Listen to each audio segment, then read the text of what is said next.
Alors moi c'était un petit peu inespéré le foot dans le sens où je suis issu d'une famille de musiciens. Donc je faisais de la musique à l'époque et je faisais du foot pour le loisir. Je jouais un petit peu dans ma rue avec avec mes amis, mes copains de l'époque. Et bon, moi c'était juste un loisir. Hein. J'avais pas de grandes ambitions à l'époque. C'était un petit club, c'était pas énorme. Et puis au fur et à mesure, j'y ai pris goût. Une année, il n'y avait plus de gardiens dans l'équipe dans lesquelles j'évoluais à l'US Sovran. Et j'ai fait un match pour dépanner parce que on va dire dans le quartier, j'aimais bien jouer dans les buts. Et donc j'ai fait un match, ça s'est plutôt bien passé. Et le coach à l'époque m'a demandé si je voulais pas rester dans les cages pour faire la saison dans les cages. Alors j'ai réfléchi un petit peu et puis j'ai accepté au final.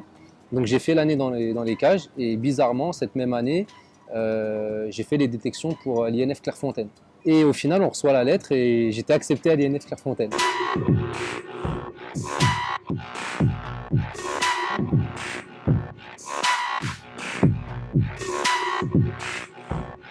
Alors, juste avant le PSG, donc j'ai fait mes 3 ans à l'INF Clairefontaine.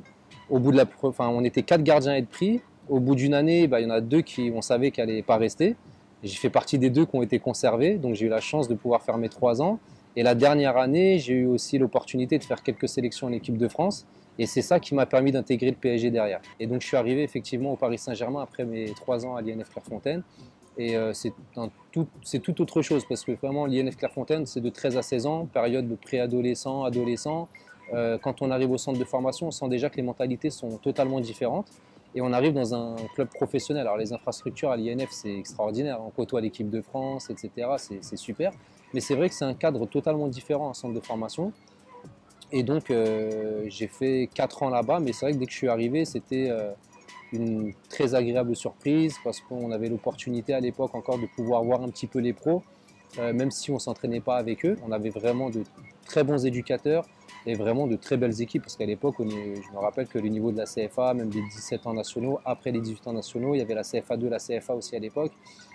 C'était quelque chose et j'ai pu avoir l'occasion de rencontrer de très bons joueurs de mon époque. Et par la suite, j'ai eu l'occasion aussi moi-même de m'entraîner avec les pros. Mais c'est vrai que quand je suis arrivé, c'est impressionnant.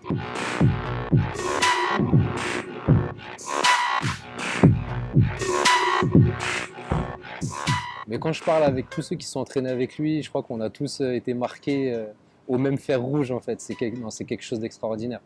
Moi, j'ai eu la chance vraiment de pouvoir commencer avec les pros vers 16 ans et demi, 17 ans, lorsque c'était encore Luis Fernandez qui était l'entraîneur. Il me prenait dans le groupe alors qu'il y avait encore d'autres gardiens qui étaient avec la CFA, etc. Moi, j'étais encore assez jeune. Après, Ronny est arrivé. Et avant lui, j'ai eu l'opportunité de connaître aussi JJ Okocha. C'était quelque chose déjà. JJ, c'était un phénomène aussi. C'était vraiment quelqu'un qui m'a énormément impressionné. Et après est arrivé Ronny, et là, c'est une autre galaxie encore. C'est vraiment une autre galaxie. Quand on me demande de le décrire, j'ai toujours la même réaction. Il faisait ce qu'il voulait, à qui il voulait, quand il voulait. Et moi, le premier, parce que j'ai eu l'occasion de faire des séances spécifiques avec lui, penalty, coup franc. On faisait des concours, mais je ne me souviens pas avoir gagné un seul concours. Il y a d'autres joueurs qui m'ont marqué aussi au Paris Saint-Germain, comme Pedro, Miguel Paoletta, qui était un attaquant de très grande classe et un homme aussi extraordinaire. Ronny aussi, il était tout autant, dans un autre registre, beaucoup plus déconneur, fêtard, etc., mais qui était vraiment quelqu'un de très bien. Et Pedro, c'est quelqu'un qui m'a marqué parce que très appliqué dans ce qu'il faisait, très sérieux, il bossait énormément. Et ce qu'on pouvait voir de lui en match n'était que le reflet de tout l'investissement et le professionnalisme qu'il mettait au quotidien dans sa vie de tous les jours. Moi, je me souviens, il prenait 10 centres, 5 de chaque côté. Il y avait minimum 9 cadrés, 8 buts, 8 buts et demi sur chaque série. Donc, c'était vraiment très impressionnant aussi.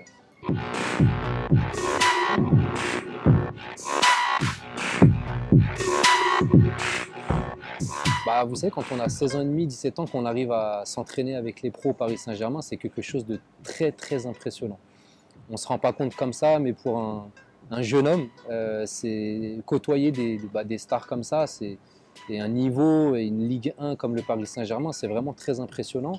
Moi, je me souviens qu'il y a deux événements qui m'ont profondément marqué, où j'avais une pression et le cœur, j'avais l'impression qu'il allait sortir de ma poitrine. C'était ma première sélection en équipe de France avec la première Marseillaise.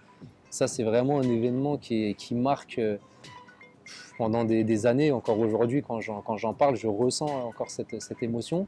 Et la deuxième, c'est ça, c'est mon premier entraînement avec les pros. On arrive comme ça, on arrive forcément le premier, on repart le dernier, on installe le matériel, on ramasse tout. Mais s'entraîner avec ces personnes-là, on a l'impression que c'est un rêve, on n'y croit même pas.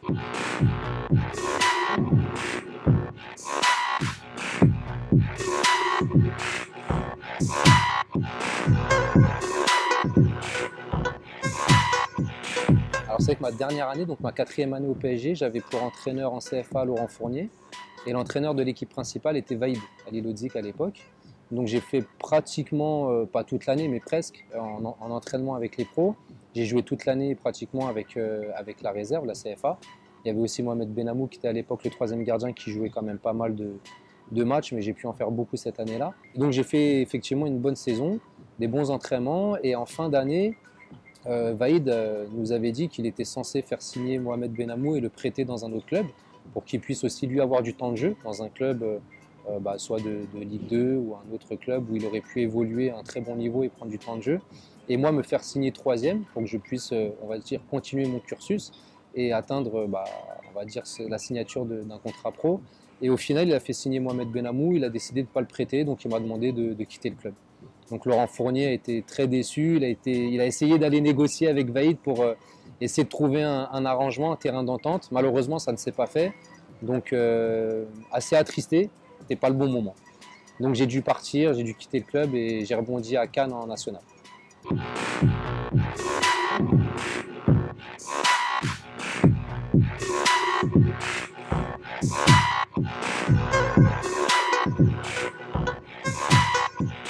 Moi, depuis tout petit, j'aimais beaucoup les arts martiaux en fait. Mais j'avais jamais eu l'occasion d'en pratiquer parce que ma mère ne voulait pas. Et puis après, j'étais dans le foot, donc c'était pas compatible. Et j'ai un de mes voisins qui m'a dit ah, quelqu'un là-bas, il donne des cours gratuitement, etc. Donc j'y suis allé. Et c'est quelqu'un que j'ai rencontré, qui m'a permis d'accéder à ces cours-là. Et de fil en aiguille, j'ai appris à faire sa connaissance, il a fait ma connaissance. On a eu beaucoup d'accroches, on partageait beaucoup de valeurs communes. Et à l'époque, lui-même était victime d'une injustice, il avait été victime de racisme, de discrimination au sein de son entreprise. Et il a monté une association alors qui fait le soutien à la promotion des droits de l'homme et qui vient en aide à toutes ces personnes victimes de violences psychologiques, et notamment le harcèlement moral qui est très fréquent dans les entreprises. Et moi, je n'étais pas personnellement touché, mais sa situation m'a profondément affecté, puisque c'est quelqu'un que j'estime énormément. Et je suis tombé un jour sur une citation de Montesquieu qui disait qu'une injustice faite à un seul est une menace faite à tous. Donc je me suis dit, si on ne combat pas cette injustice et qu'on ne se solidarise pas, ça risque de se propager. Et si moi-même un jour je suis victime de ça, j'aimerais bien qu'on me vienne en aide. Donc on a commencé comme ça, il a monté son asso à laquelle j'ai adhéré tout de suite. Et en fait, au fur et à mesure, on s'est formé et l'association a évolué d'année en année pour aujourd'hui avoir un répertoire d'actions assez conséquent.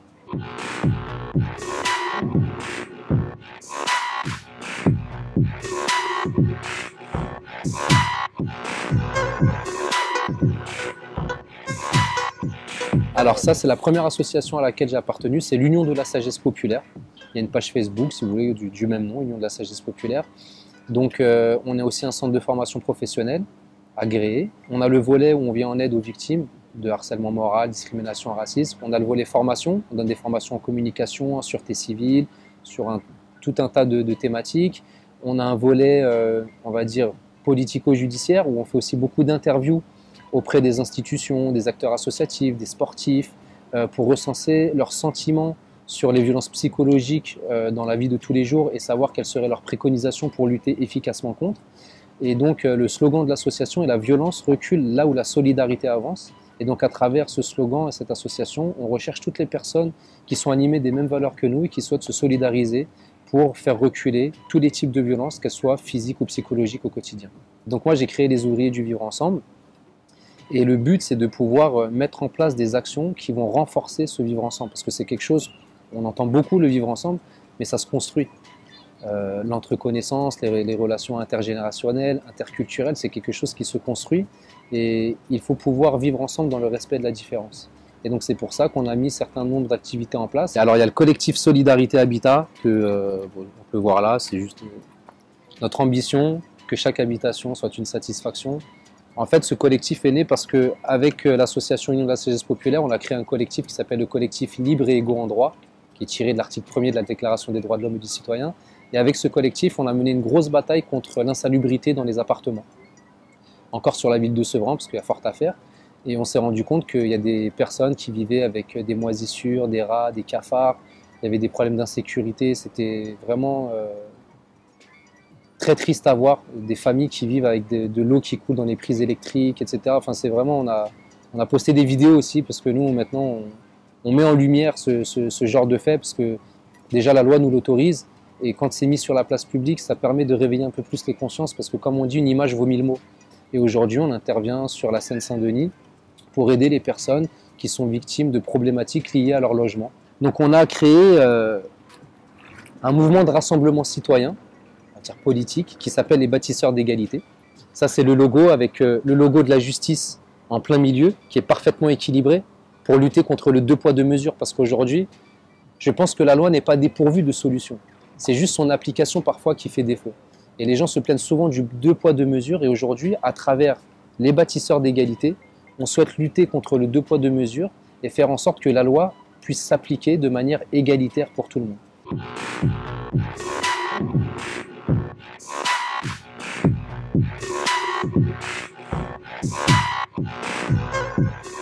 Le conseil, je pense que on sera tous d'accord pour dire qu'il faut travailler. Il faut être sérieux, il faut être rigoureux, il faut s'imposer une hygiène de vie et ne jamais négliger aussi les études parce que quand bien même on peut avoir un très bon niveau, être promis à une très grande carrière, on ne sait jamais à quel moment ça va s'arrêter. Donc il ne faut pas négliger le bagage intellectuel qui permettra de rebondir par la suite.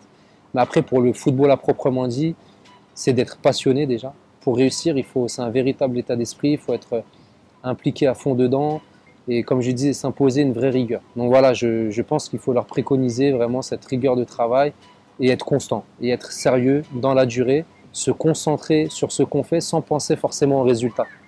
Parce que beaucoup attendent un résultat rapide et efficace et négligent un petit peu les moyens pour y parvenir. Je pense qu'aujourd'hui, il faut vraiment se concentrer, se focaliser sur les moyens pour y parvenir et ça viendra naturellement